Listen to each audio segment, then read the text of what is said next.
With the latest DMT NAT innovations, the Bitcoin system continues to expand and develop. There's a new protocol that's recently launched on Bitcoin called POW20 or POW20. As written on their Gitbook, POW20 protocol is an extension of the BRC20 protocol that introduces and requires proof of work, or POW, to mint and produce new tokens. The POW20 protocol is an open and public protocol that can be implemented on any layer 1 proof of work blockchain that supports ordinals. Simply put, POW20.io is an application and interface that makes interacting with the POW20 protocol simple and uniquely fun. It enables POW20 token deployments and mining through an easy-to-use hacker-style mock terminal design that anyone can use and understand without being a developer or having ever learned about ordinals or inscriptions. So let's take a look at this new protocol. So this is POW20.io. You have this cool little hacker-style terminal. Let's start with commands. These are going to be your available, so you'll want to connect first. Look at the core operations. You can deploy new tokens.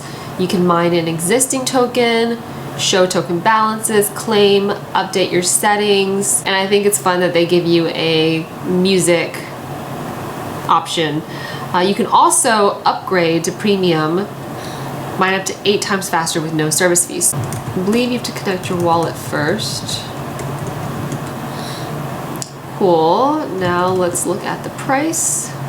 Current price, $70,391.44. Let's look at the tokens that have minted or mined already. The first ticker on POW20 is DOTI, and this has already been completed with a supply of 21 million and a reward of 1,000 tokens per mine. Difficult level 6, 100%. There's only been 2 tokens that have been completely mined at this point, and that is DOTI and Pepe, because Pepe is Pepe. If you want to mine a specific ticker that's not been 100% mined yet, you would type in mine ticker equals the coin. And the thing is, it doesn't cost any money to mine. It costs money to claim. So for example, mine ticker equals POW2. This is what it would look like. Then you'll see on the left, actively mining POW2. There should be an icon, but it's not showing up correctly. In session claims, you get 1,000 per claim. And if you want to add more threads to mine more, you can update your threads, such as settings threads equals 8.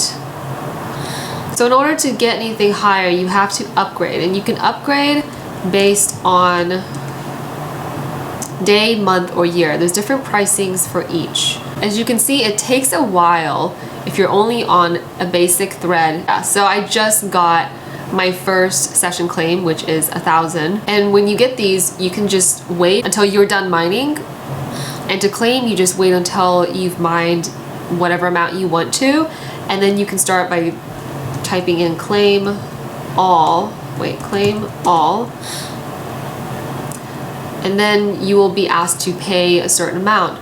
For now, it's really cheap because I've only mined 1 reward session and the network fee is pretty low as well.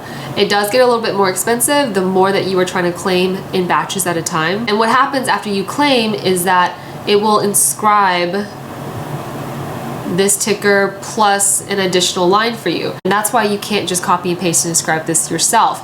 There's a missing part of the solution. So it has to be done within this website.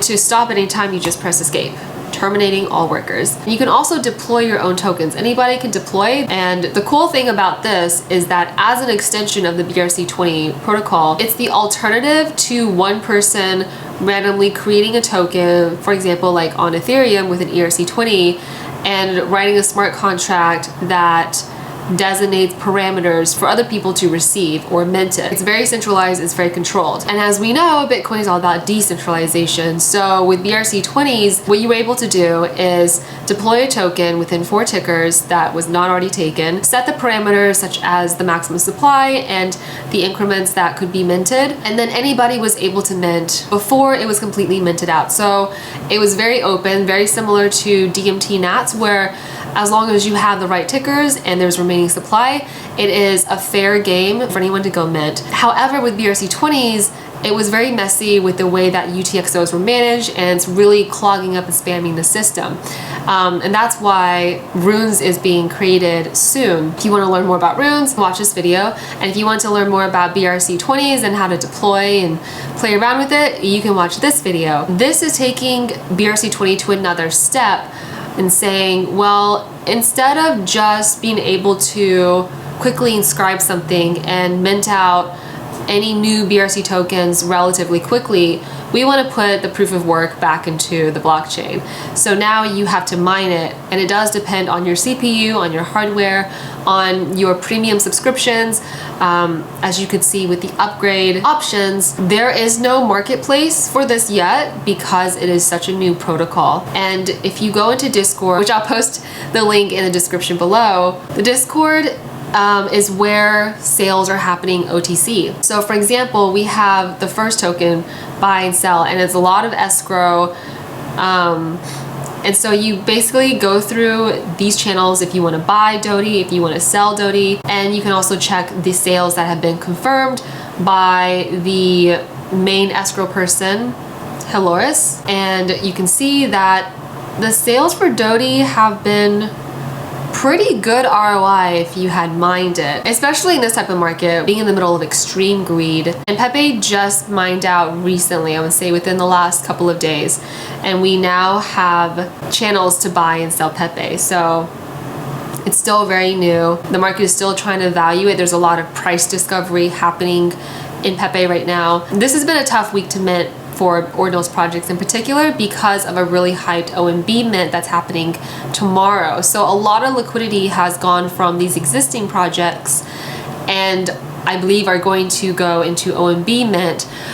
It is probably one of the biggest hyped projects that I've seen in a while, aside from Ink on BTC. I believe after the OMB mint is when the profits and more liquidity will cycle back into the ecosystem of Ordinals, partially because there are no royalties, so you don't have this constant stream of value extraction. A lot of it goes back into the space and back to the community. There you have it. Try it out yourself, join the Discord, ask questions, maybe deploy some tokens if you want, try buying, selling OTC. I think it's a really great way because even though Natcats, the floor, have dropped considerably in BTC value, it's still a 1000x from when people minted. This is one of those moments in the beginnings of a blooming ecosystem that a lot of early adopters will find themselves rewarded. Thanks for watching anyways, and I will see you in my next video.